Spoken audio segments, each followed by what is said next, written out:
साल वही धान गेहूं मक्के की फसल, ना बचत ना मुनाफा, और कर्ज वो तो हर साल बढ़ते ही जा रहा है। और आप हर बार खेत में उम्मीद लेकर बीज डालते हैं, लेकिन होता कुछ उल्टा ही है।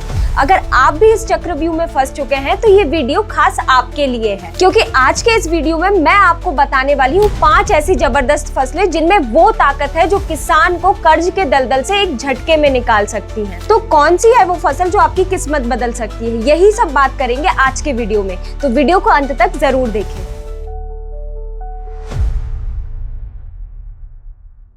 नमस्कार किसान भाइयों, आप सभी का स्वागत है कात्यायनी ऑर्गेनिक्स के यूट्यूब चैनल में। अगर आपने अभी तक चैनल को सब्सक्राइब नहीं किया है तो कर लीजिए। तो बिना देरी करे वीडियो को स्टार्ट करते हैं। किसान भाइयों, सबसे पहले ये समझना जरूरी है कि भारत में 2 तरह की खेती की जाती है। पहली परंपरागत खेती, जैसे कि धान, गेहूं, सोयाबीन, मक्का, कपास आदि फसलें। इन फसलों का सरकारी समर्थन मूल्य होता है यानी MSP, लेकिन इनका उत्पादन और मुनाफा एक सीमित रहता है, जिससे आप सिर्फ लिमिटेड कमाई कर सकते हैं, जिससे घर चल सकता है, कर्ज नहीं उतर सकता है। किसान भाइयों, आपने देखा होगा कुछ किसान जिनके पास जमीन कम होती है फिर भी वो लाखों कमाते हैं। क्यों? क्योंकि वो हाई प्रॉफिट वाली फसलें लगाते हैं। ठीक वैसे ही आज हम ऐसी 5 फसल की बात करेंगे जो प्रति एकड़ 2 से 20 लाख रुपए तक की कमाई देती है। इसके लिए आपको सिर्फ 3 साल समझदारी और मेहनत के लगाने होंगे। फिर चाहे 1 साल सीखने में चला जाए, लेकिन दूसरे साल से मुनाफा खुद आपको दिखने लगेगा। यही 3 साल अगर आप समझदारी से कदम बढ़ा लें तो आप खेती को एक अच्छा बिजनेस बना लेंगे।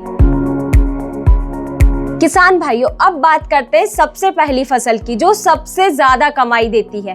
वही है जिंजर यानी अदरक की खेती। ये फसल आपको प्रति एकड़ 5 से लेके 20 लाख रुपए तक की कमाई करा सकती है। किसान भाइयों, अदरक की खेती सिर्फ भारत के कुछ राज्यों में होती है। अगर मेनली देखा जाए तो कर्नाटका और महाराष्ट्र वाले एरिया में, लेकिन अब धीरे धीरे करके उत्तर भारत और मध्य भारत में भी इसकी खेती किसान करने लग गए हैं। किसान भाइयों, अगर आपके खेत की मिट्टी बलुई और उपजाऊ है तो जून का महीना अदरक की बुआई के लिए सबसे अच्छा है आपके लिए। आप बिना सोचे जून के महीने में अदरक की बुआई कर दीजिए। किसान भाइयों, अगर आप अदरक की बुआई सही तकनीक से करते हैं तो 20 से 35 टन उत्पादन आराम से निकलेगा। और किसान भाइयों, इस अदरक की फसल की एक और खूबी सबसे अच्छी ये है कि अगर फसल तैयार होने के बाद आपको मंडी में रेट अच्छे ना मिले तो आप उस फसल को वैसे ही जमीन में छोड़ दीजिए। इससे क्या होगा, अदरक का वजन और क्वालिटी दोनों ही बढ़ेगी। फिर जैसे ही मार्केट में रेट अच्छे मिले तो आप इसकी तुरंत खुदाई करके बेच दीजिए। लेकिन किसान भाइयों, एक बात जरूर से ध्यान रखें, शुरुआत में ही अच्छे विकास के लिए, अच्छी वृद्धि के लिए बेसल डोज में यूरिया, DAP, पोटाश और ह्यूमिक एसिड का जरूर उपयोग करें।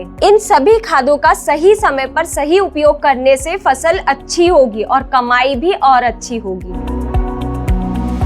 किसान भाइयों, अब बात करते हैं दूसरी सब्जी की फसल जो आपको 100% मुनाफा देने वाली है। अगर आप नए किसान हैं या फिर परंपरागत खेती से हटकर सब्जी की खेती करना चाहते हैं तो ये फसल आपके लिए एक बेहतरीन ऑप्शन है। यही है ककड़ी यानी खीरे की फसल। अगर आप खीरे की बुआई जून में करते हैं तो 35 से 40 दिन में इसकी तुड़ाई शुरू हो जाएगी और ये तुड़ाई लगातार 60 से 65 दिन तक चलेगी। सबसे खास बात ये है कि इस खीरे की फसल में ज्यादा खाद, रोग या फिर मेहनत की जरूरत नहीं होती है। मतलब कि ये कम लागत में ज्यादा मुनाफा देने वाली फसल है। किसान भाइयों, अगर आप खीरे की बुआई इस समय करते हैं तो आपको मार्केट में रेट 30 से 40 रुपए किलो तो मिल ही जाएगा। अगर कम से कम आपको 10 रुपए किलो भी मिला मान लीजिए तो प्रति एकड़ 3 लाख रुपए तक की तो कमाई होगी ही। और किसान भाइयों, अगर आपने मल्चिंग और ड्रिप सिस्टम लगा रखा है तो उसमें आने वाला लगभग 1 लाख रुपए के खर्च को भी अगर आप हटाते हैं तो आपके हाथ में सीधे 2 लाख रुपए का मुनाफा है। तो इस जून के सीजन में आप खीरे की बुआई कर सकते हैं।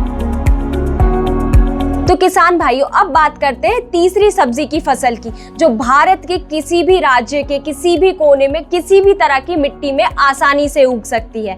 वही है टमाटर की फसल। लेकिन याद रखें किसान भाइयों, टमाटर एक दिमाग से लगाई जाने वाली फसल है, यानी सही समय और सही प्लानिंग बहुत जरूरी है। अक्सर किसान कहते हैं कि टमाटर का बाजार भाव नहीं मिलता। अगर आप गलत समय पर बुआई करेंगे तो 2 रुपए किलो ही रेट मिलेगा ना। वहीं अगर आप जून के महीने में टमाटर की नर्सरी डालते हैं तो सितंबर अक्टूबर के टाइम मार्केट में टमाटर की बहुत कमी होती है और किसान भाइयों उस समय मंडियों में टमाटर के रेट 80 रुपए किलो से लेकर 200 रुपए किलो तक चलते हैं। तो किसान भाइयों इस जून के महीने में आप टमाटर की नर्सरी तैयार कर लीजिए और इसकी खेती जरूर से कर लीजिए, लेकिन नर्सरी तैयार करते वक्त खास तौर पर ध्यान रखिएगा क्योंकि इसी समय नर्सरी स्टेज पर डैम्पिंग ऑफ डिसीज सबसे ज्यादा आता है और अगर ये रोग नर्सरी में आया तो पूरी नर्सरी खराब हो जाती है। तो किसान भाइयों अगर आपको नर्सरी स्टेज में एक भी पौधे में इस रोग के लक्षण दिखे तो तुरंत मेटल एक्सेल प्लस मैंकोजेब का स्प्रे कर दें। तो किसान भाइयों टमाटर की खेती अगर सही प्लानिंग से की जाए तो टमाटर की फसल से कम 10 से 12 लाख रुपए तक का मुनाफा आराम से कमाया जा सकता है। अब बात करते हैं ऐसी फसल की जो कमाई की गारंटी देती है, वही है शिमला मिर्च की फसल। जी हाँ, अगर आप शिमला मिर्च जनवरी, फरवरी या मार्च के महीने में लगाते हैं तो कई बार आपको मार्केट रेट नहीं देखने को मिलेंगे, लेकिन अगर आप जून जुलाई के महीने में इसकी खेती करते हैं तो जब ये फसल तुड़ाई के बाद बाजार में जाती तब इसके रेट कम से कम 40 से 80 रुपए किलो तक तो होते ही हैं। लेकिन किसान भाइयों शिमला मिर्च की खेती करते समय ये कुछ बातों का आप जरूर से ध्यान रखें, जैसे समय पर स्प्रे, खाद, पानी और खरपतवार का जरूर से ध्यान रखें। अगर आपने ये सभी बातों का ध्यान रख लिया तो मैं भरोसे के साथ कह सकती हूँ आप शिमला मिर्च की खेती से कम 2 लाख रुपए और ज्यादा से ज्यादा 5 से 6 लाख रुपए तक की कमाई आराम से कर सकते हैं। अब बात करते हैं अगली ऐसी फसल की जो एक झटके में आपकी कमाई करा सकती है, वही है किसान भाइयों आलू की फसल। अब किसान भाइयों आप सोच रहे होंगे आलू से कितनी ही कमाई होगी, लेकिन आपको ये जानकर हैरानी होगी कि भारत में सबसे ज्यादा उत्पादन आलू का ही होता है और इसकी मार्केट में डिमांड पूरे साल भर बनी रहती है। किसान भाइयों ये तो आप भी जानते हैं, आप भले भारत के किसी भी कोने से क्यों ना हो, आलू की जरूरत हर घर में होती ही है और आप इस आलू की फसल को देश भर की किसी भी मंडी में आसानी से बेच सकते हैं। अगर आपने आलू की खेती सही तकनीक के साथ कर ली तो कम से कम 10 से 12 लाख रुपए तक की कमाई आप इससे कर सकते हैं। तो किसान भाइयों आलू की फसल आपकी किस्मत बदल सकती है, बैंक बैलेंस भी। तो ये थी वो 5 फसलें जिन्हें लगाकर आप जून जुलाई के महीने में अच्छी कमाई कर सकते हैं। तो अब आपकी बारी है, आप बताइए आप इनमें से कौन सी फसल लगाने का सोच रहे हैं। तो अगर आपको ये वीडियो पसंद आई हो तो लाइक करें और चैनल को सब्सक्राइब करना ना भूलें। धन्यवाद।